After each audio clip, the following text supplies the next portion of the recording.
दोस्तों, आपके favourite YouTube channel वंश मेडिकल क्लासेज में आप सभी का स्वागत है। दोस्तों, directorate general of health service new Delhi में पैरामेडिकल और नर्सिंग की बहुत सारी वैकेंसी निकली है। तो इनमें क्या क्वालिफिकेशन रहने वाला है, फॉर्म डेट क्या रहने वाला है, सिलेक्शन प्रोसेस क्या रहने वाला है, एग्जाम डेट क्या रहने वाली है, सभी के बारे में दोस्तों अपन बात करेंगे।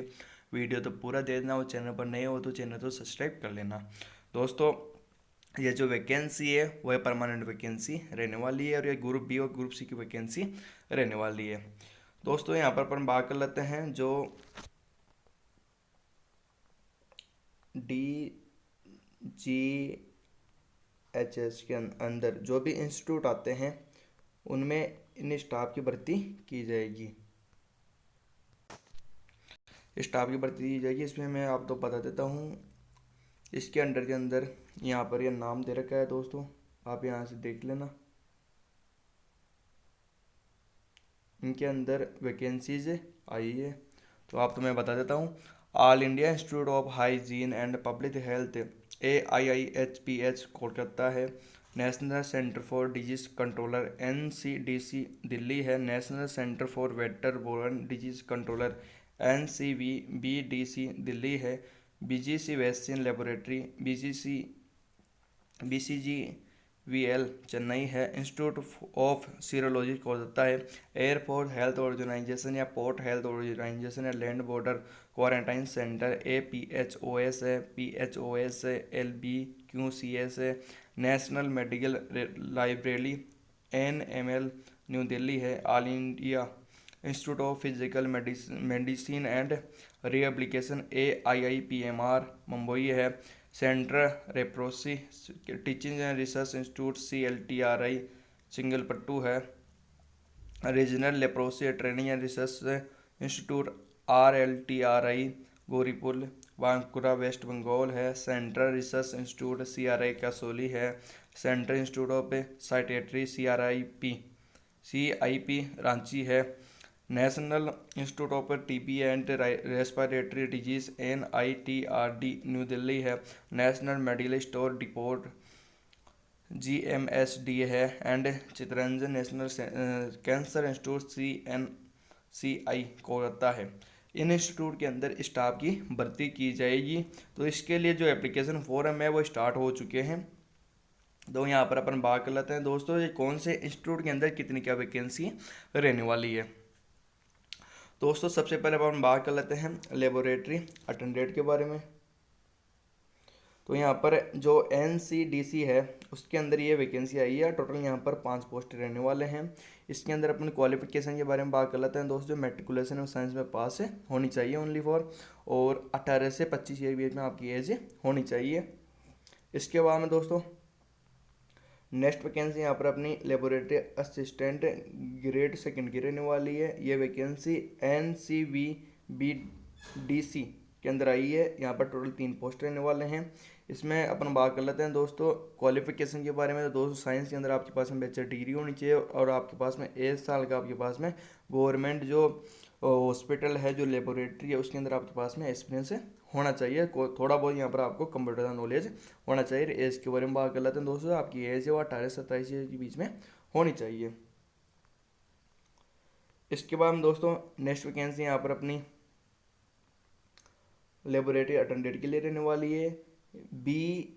BCGVL चेन्नई के अंदर वैकेंसी रहने वाले। टोटल यहाँ पर 1 पोस्ट रहने वाला है। क्वालिफिकेशन के बारे में बात कर लेते हैं दोस्तों, मेट्रिकुलेशन में पास होनी चाहिए। एंड दोस्तों, आपके पास में मेडिकल लेबोरेटरी टेक्नोलॉजी अंदर 1 साल का आपके पास में सर्टिफिकेट होना चाहिए। और जिन्होंने 2 साल का डिप्लोमा करके वो भी यहाँ पर फॉर्म अप्लाई कर सकते हैं। इसके बारे में बात कर लेते हैं दोस्तों, आपकी एज है वह 18 से 25 के बीच में होनी चाहिए। इसके बाद दोस्तों नेक्स्ट वैकेंसी यहाँ पर अपनी लेबोरेटरी टेक्नीशियन के लिए रहने वाली है। लैब टेक्नीशियन के लिए वैकेंसी रहने वाली है। ये vacancy institute of Serology Kolkata में रहने वाली है। टोटल यहाँ पर 5 पोस्ट रहने वाले हैं। क्वालिफिकेशन के बारे में बात कर लेते हैं दोस्तों, 12th में साइंस में पास होनी चाहिए। एंड दोस्तों मेडिकल लैब टेक्नोलॉजी में आपके पास में डिप्लोमा होना चाहिए। पे लेवल यहाँ पर 3 रहने वाला है। एज के बारे में बात करें दोस्तों, जो आपकी एज है वो 18 से 27 ईयर के बीच में होनी चाहिए। इसके बाद हम दोस्तों नेक्स्ट वैकेंसी यहाँ पर अपनी फिजियोथेरेपिस्ट के लिए रहने वाली है। जो वैकेंसी है वो AIIPMR मुंबई में रहने वाली है। टोटल यहाँ पर 4 पोस्ट रहने वाले हैं। पहले लेवल के बारे में बात करें, लेवल असिस्टेंट यहाँ पर रहने वाला है। क्वालिफिकेशन के बारे में बात कर लेते हैं दोस्तों। फिजियोथेरेपी के अंदर आपके पास में डिप्लोमा या डिग्री होनी चाहिए। एंड दोस्तों जो फिजियोथेरेपी काउंसलिंग है उसमें आपके पास में रजिस्ट्रेशन होना चाहिए। एंड आपके पास में 2 साल का एक्सपीरियंस होना चाहिए फिजियोथेरेपी के अंदर। और आपकी एज जो 25 ईयर से कम होनी चाहिए। इसके बाद में अपन बात कर लेते हैं दोस्तों एक्सरे टेक्नीशियन के बारे में। नेक्स्ट वैकेंसी यहाँ पर, तो ये वैकेंसी AIIPMR मुंबई में रहने वाली है। टोटल यहाँ पर 1 पोस्ट रहने वाला है। क्वालिफिकेशन के बारे में बात कर लेते हैं दोस्तों। जो मैट्रिकुलेशन में पास होना चाहिए और रेडियोग्राफी के अंदर आपके पास में डिप्लोमा होना चाहिए 2 साल का, और 1 साल का आपके पास में एक्सपीरियंस होना चाहिए। पहले लेवल के बारे में बात करें, लेवल सी यहाँ पर रहने वाला है। और एज के बारे में बात करें दोस्तों, जो आपकी एज है वो 18 से 25 के बीच में होनी चाहिए। इसके बाद दोस्तों नेक्स्ट वैकेंसी यहाँ पर अपनी मेडिकल लैब टेक्नोलॉजिस्ट के लिए रहने वाली है। ये वैकेंसी AIIPMR मुंबई में रहने वाला है। टोटल यहाँ पर 1 पोस्ट रहने वाला है। क्वालिफिकेशन के बारे में बात करें दोस्तों, मेडिकल लैब टेक्नोलॉजी अंदर आपके पास में बैचलर डिग्री होनी चाहिए, साथ में 2 साल आपके पास में एक्सपीरियंस होना चाहिए। एज के बारे में बात करें दोस्तों, जो आपकी एज है वो 20 से 25 के बीच में होनी चाहिए। पहले लेवल यहाँ पर शीर्ष रहने वाला है। इसके बाद दोस्तों नेक्स्ट वैकेंसी यहाँ पर अपनी जूनियर मेडिकल लैब टेक्नोलॉजिस्ट के लिए रहने वाली है। ये जो वैकेंसी है वो CLTRI चंगलपट्टू के अंदर रहने वाले। टोटल यहाँ पर 2 पोस्ट रहने वाले हैं। पहले लेवल जो यहाँ पर 5 रहने वाला है। क्वालिफिकेशन के बारे में बात करें दोस्तों, जो 12th में साइंस में पास होनी चाहिए। दोस्तों मेडिकल लैब टेक्नोलॉजी आपके पास में डिप्लोमा होना चाहिए। और इसमें आपके पास में यदि आपने DMLT कर रखी है और 12th साइंस में पास कर रखी है तो आप यहाँ पर अप्लाई कर सकते हैं। जो आपकी एज है वो 18 से 25 के बीच में होनी चाहिए। इसके बाद में दोस्तों नेक्स्ट वैकेंसी यहाँ पर अपनी लेबोरेटरी अटेंडेंट के लिए रहने वाली है। जो वैकेंसी है वो CLTRI चंगलपट्टू में रहने वाले। टोटल 3 पोस्ट रहने वाले हैं। क्वालिफिकेशन के बारे में बात करें दोस्तों, 10वीं पास होनी चाहिए। एंड दोस्तों मेडिकल लैब टेक्नोलॉजी अंदर आपके पास में डिप्लोमा होना चाहिए, और साथ में 1 साल का आपके पास में यहाँ पर एक्सपीरियंस भी होना चाहिए। इसमें अपन एज के बारे में बात करें दोस्तों, आप ये एज है वो 18 से 25 के बीच में होनी चाहिए। पहले लेवल के बारे में बात करें, लेवल यहाँ पर फर्स्ट रहने वाला है। इसके बाद दोस्तों नेक्स्ट वैकेंसी यहाँ पर अपने नर्सिंग ऑफिसर के लिए रहने वाली है। स्टाफ नर्स के लिए वैकेंसी रहने वाली है। जो वैकेंसी है वो CLTRI चंगलपट्टू में रहने वाले। टोटल यहाँ पर 7 पोस्ट रहने वाले हैं। पहले लेवल यहाँ पर 7 रहने वाला है। क्वालिफिकेशन के बारे में बात कर लेते हैं दोस्तों। यदि आपने GNM नर्सिंग कर रखी है और जो नर्सिंग काउंसिल में आपके पास में रजिस्ट्रेशन है तो आप यहाँ पर फॉर्म अप्लाई कर सकते हैं। यदि आपने GNM नर्सिंग कर रखी है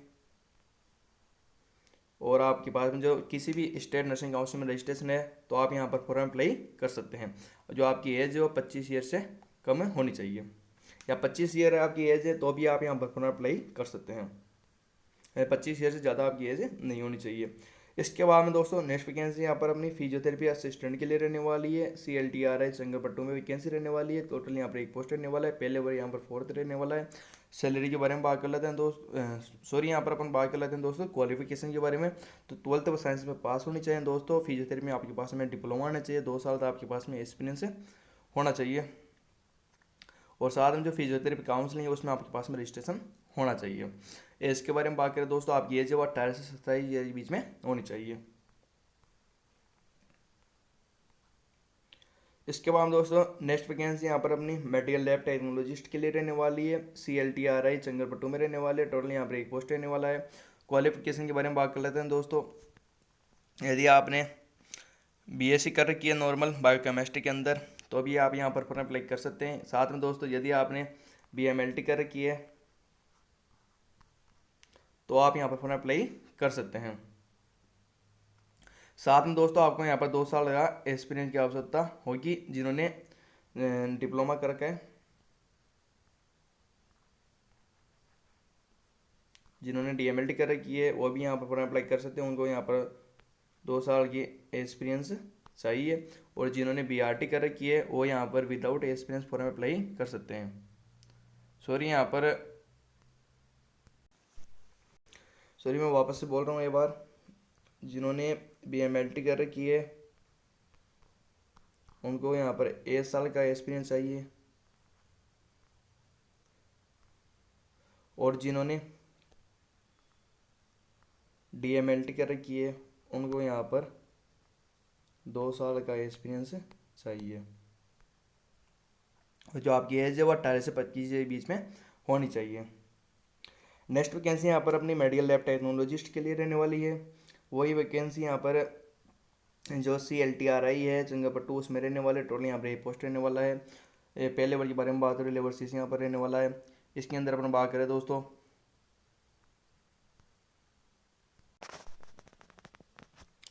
तो दोस्तों यदि आपने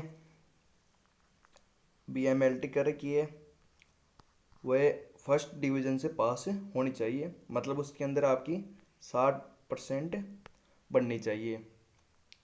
या फिर दोस्तों आपने मैट्रिकुलेशन पास कर रखा है और आपने डिप्लोमा कर रखा है, यदि आपने DMLT कर रखी है 2 साल की कर रखी है चाहे 1 साल की कर रखी है, तो आपके पास में 2 साल का आपके पास में एक्सपीरियंस है तो अभी आप यहाँ पर फॉर्म अप्लाई कर सकते हैं। इसमें आपकी जो एज है वो 25 ईयर आपकी एज होनी चाहिए। इसके बाद दोस्तों नेक्स्ट वैकेंसी यहाँ पर अपनी फिजियोथेरेपी असिस्टेंट के लिए रहने वाली है। इसमें ये जो वैकेंसी है वह RLTRI के अंदर रहने वाली है, गौरीपुर के अंदर। टोटल यहाँ पर एक पोस्ट रहने वाला है, पहले लेवल 4th रहने वाला है। मैट्रिकुलेशन पास होना चाहिए एंड दोस्तों फिजियोथेरेपी के अंदर आपके पास में डिप्लोमा होना चाहिए। आपकी जो एज है वो 18 से 25 ईयर के बीच में होनी चाहिए। इसके बाद में दोस्तों नेक्स्ट वैकेंसी यहाँ पर अपनी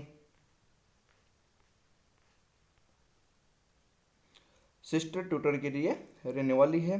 ये जो वैकेंसी है वो AIIH एंड PH कोलकाता के अंदर रहने वाली है। टोटल यहाँ पर एक पोस्ट रहने वाला है, पहले वो यहाँ पर 10 रहने वाला है। इसमें क्वालिफिकेशन के बारे में बात कर लेते हैं दोस्तों। यदि आपने BSc नर्सिंग कर रखी है और आपके पास में 3 साल का एक्सपीरियंस है पब्लिक हेल्थ एंड टीचिंग के अंदर, तो आप यहाँ पर फॉर्म अप्लाई कर सकते हैं और आपकी जो एज है वह 30 ईयर से ज़्यादा नहीं होनी चाहिए। तो दोस्तों यहाँ पर जो सैलरी है बहुत अच्छी यहाँ पर रहने वाली है। इसके बाद में दोस्तों नेक्स्ट वैकेंसी यहाँ पर अपनी लेबोरेटरी अटेंडेंट की रहने वाली है। जो वैकेंसी है वो AIIH एंड PH कोलकाता में रहने वाली है। टोटल यहाँ पर 16 पोस्ट रहने वाले हैं। क्वालिफिकेशन के बारे में बात कर लेते हैं दोस्तों। यदि 10वीं पास होनी चाहिए दोस्तों, 1 साल का आपके पास में एक्सपीरियंस होना चाहिए लेबोरेटरी के अंदर। जो आपकी एज है वो 18 से 25 के बीच में होनी चाहिए। इसके बाद में दोस्तों नेक्स्ट वैकेंसी यहाँ पर अपनी नर्सिंग ऑफिसर की रहने वाली है। जो वैकेंसी है वो CIP रांची में रहने वाली है। टोटल यहाँ पर 16 पोस्ट रहने वाले हैं, पहले लेवल यहाँ पर 7 रहने वाला है। क्वालिफिकेशन के बारे में बात करें दोस्तों, यदि आपने BSc नर्सिंग कर रखी है या फिर दोस्तों आपने पोस्ट BSc नर्सिंग कर रखी है तो अभी आप यहाँ पर फॉर्म अप्लाई कर सकते हैं। साथ में दोस्तों जो स्टेट नर्सिंग काउंसिल है उसमें आपके पास में रजिस्ट्रेशन होना चाहिए। या फिर दोस्तों आपने GNM नर्सिंग कर रखी है और आपके पास में मिनिमम 50 बेडेड हॉस्पिटल के अंदर 1 साल का एक्सपीरियंस है और स्टेट नर्सिंग काउंसिल में आपके पास में रजिस्ट्रेशन है, तो अभी आप यहाँ पर फॉर्म अप्लाई कर सकते हैं। तो आपकी जो एज है वो 30 ईयर से ज़्यादा नहीं होनी चाहिए। तो मतलब नर्सिंग ऑफिसर की पोस्ट के लिए जिन्होंने BSc नर्सिंग कर रखी है, पोस्ट BSc नर्सिंग कर रखी है और GNM नर्सिंग कर रखी है, वो भी यहाँ पर फॉर्म अप्लाई कर सकते हैं।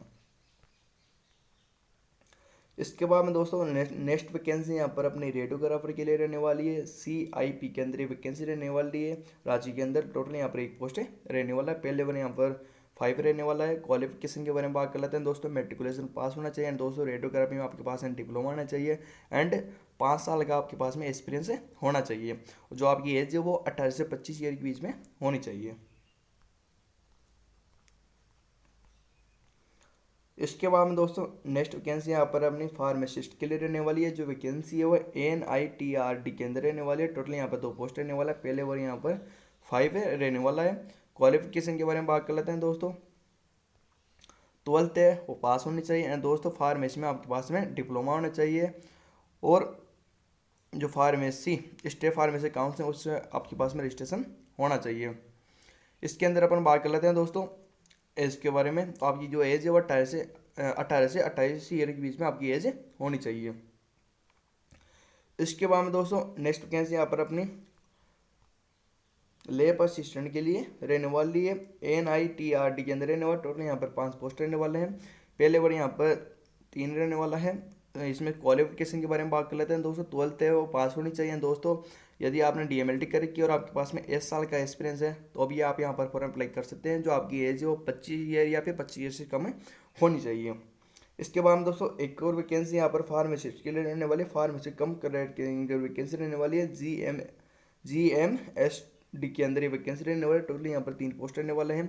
इसके अंदर अपन पहले लेवल के बारे में बात है, लेवल 4th रहने वाला है। इसके अंदर दोस्तों जो क्वालिफिकेशन है वो फार्मेसी के समान आपके क्वालिफिकेशन होना चाहिए दोस्तों। फार्मेसी एक्ट 1948 से फार्मेसी में आपके पास में रजिस्ट्रेशन होना चाहिए। एज के बारे में बात करें दोस्तों, जो आपकी एज है वह 28 से 25 ईयर के बीच में होनी चाहिए।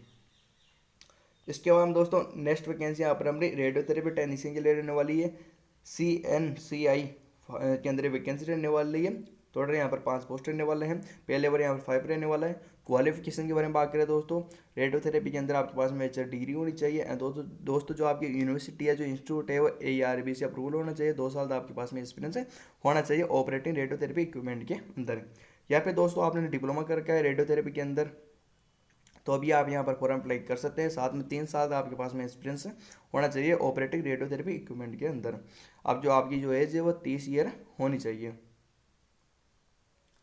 एज लिमिट यहाँ पर 30 ईयर दे रखी है। इसके बाद में दोस्तों अपन बात कर लेते हैं। तो दोस्तों इतनी वैकेंसीज आ रखी है। इसके बाद में अपन बात करते हैं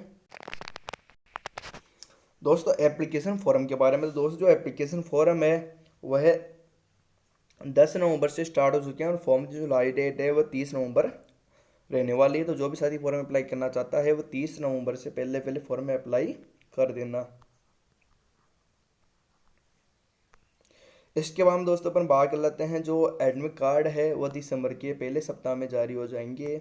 और जो आपकी एग्ज़ाम है वह दोस्तों दिसंबर के दूसरे सप्ताह में आयोजित हो जाएगी।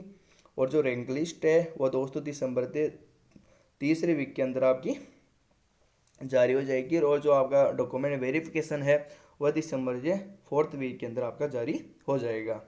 तो दोस्तों यहाँ पर अपन बात कर लेते हैं यहाँ पे एप्लीकेशन फॉर्म फीस के बारे में। इसके अलावा जो पहले लेवल है उसके बारे में अपन बात कर लेते हैं। तो आप यहाँ से देख सकते हो कितनी क्या सैलरी यहाँ पर रहने वाली है। तो दोस्तों पहले लेवल यहाँ पर दे रखा है। लेवल 1 के अंदर आपकी जो सैलरी है वो 18,000 से लेकर 56,900 रुपये रहने वाली है। पहले लेवल 2 के अंदर यहाँ पर 19,900 से लेकर 63,200 रुपये पर मंथ आपकी सैलरी रहने वाली है। पहले लेवल 3 के अंदर यहाँ पर 21,700 से लेकर के 69,100 रुपये पर ये सैलरी रहने वाली है। पहले लेवल 4 के अंदर 25,500 लेकर 81,100 रुपये आपकी सैलरी रहने वाली है। और लेवल 5 के अंदर 29,200 से लेकर के 92,300 रुपये आपकी सैलरी रहने वाली है। लेवल 6 के अंदर 35,400 से लेकर के 1,12,400 रुपये आपकी सैलरी रहने वाली है। और लेवल 7 के अंदर यहाँ पर 44,900 से लेकर 1,42,400 रुपये आपकी सैलरी रहने वाली है। तो इतनी आपकी सैलरी यहाँ पर रहने वाली है। और जो फॉर्म है, जो यहाँ पर एप्लीकेशन फॉर्म है वो इंडिया के सभी जो उम्मीदवार है वो यहाँ पर फॉर्म अप्लाई कर सकते हैं। इसके अलावा दोस्तों यहाँ पर एज लिमिट में यहाँ पर छूट दे रखी है, तो आप यहाँ से देख लेना। इसके बाद दोस्तों अपन एप्लीकेशन फ़ीस के बारे में बात कर लेते हैं। तो दोस्तों जो एप्लीकेशन फ़ीस है वो यहाँ पर 600 रुपये रहने वाली है OBC, जनरल और EWS वाले जो स्टूडेंट है उनके लिए। और जो SC ST वुमेन है और PH वाले स्टूडेंट है उनके लिए आपको कोई फॉर्म फीस नहीं है, वो फ्री में फॉर्म अप्लाई कर सकते हैं। फॉर्म की जो लास्ट डेट है मैं आपको वापस से बोल रहा हूँ 30 नवंबर रहने वाली है। तो जो भी साथी फॉर्म अप्लाई करना चाहता है वो 30 नवंबर से पहले फॉर्म अप्लाई कर देना। यहाँ पर एग्ज़ाम सेंटर के बारे में बात कर लेते हैं दोस्तों। जो आप एग्ज़ाम सेंटर है वो दिल्ली, चेन्नई, बेंगलोर, मुंबई, लखनऊ, रांची, चंडीगढ़, गुवाहाटी, कोलकाता में आपका एग्ज़ाम सेंटर रहने वाला है। तो जो आपकी जहाँ पर आप एग्ज़ाम देना चाहते हो वो यहाँ पर चॉइस कर लेना। इसके अलावा अपन बात कर लेते हैं स्कीम और एग्जामिनेशन के बारे में। दोस्तों कंप्यूटर बेस्ड आपका टेस्ट रहने वाला है। टोटल यहाँ पर 60 क्वेश्चंस आने वाले हैं और 60 मिनट आपको टाइम दिया जाएगा पेपर सॉल्व करने के लिए। 1% सही करने पर आपको 4 नंबर मिलेंगे, गलत करने पर आपको यहाँ पर 1 नंबर काट लिया जाएगा। तो दोस्तों ये थी हमारी वैकेंसी। आई होप आपको वीडियो अच्छी लगी होगी। दोस्तों ऐसा ही दोस्तों मेडिकल संबंधी वैकेंसी जानकारी पाने के लिए सबसे पहले आप हमारे जो यूट्यूब चैनल है उसे सब्सक्राइब कर लेना, साथ में जो हमारा टेलीग्राम चैनल है उसको आप ज्वाइन कर लेना। टेलीग्राम चैनल का लिंक है वीडियो नीचे डिस्क्रिप्शन में दे रखा है दोस्तों। वहाँ पर आपको जो पीटी ऐप है वो आपको अवेलेबल हो जाती है, साथ में जो फॉर्म का लिंक है वो भी आपको यहाँ पर अवेलेबल हो जाएगा। दोस्तों आज की वीडियो में इतना ही, मिलते हैं फिर एक नई वैकेंसी के साथ। थैंक यू दोस्तों।